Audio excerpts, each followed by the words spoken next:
ये अपना पुलाव आ गया और ये अपना पेंडा आ गया पेंडा। पुलाव देखें आप माशाल्लाह, इसकी बोटी इतनी नरम है कि सिर्फ इसको चम्मच लगाने से ही इसके तार टूट रहे हैं।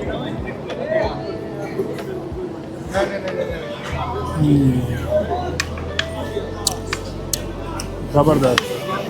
लेकिन अगर मैं आपको हकीकत बात बताऊं, ये उस तरह नहीं है जिस तरह अपन हैदराबाद में पुलाव खाते हैं, वो बेहतर है इससे। लेकिन इन लोगों के हिसाब से सबसे बेहतर है।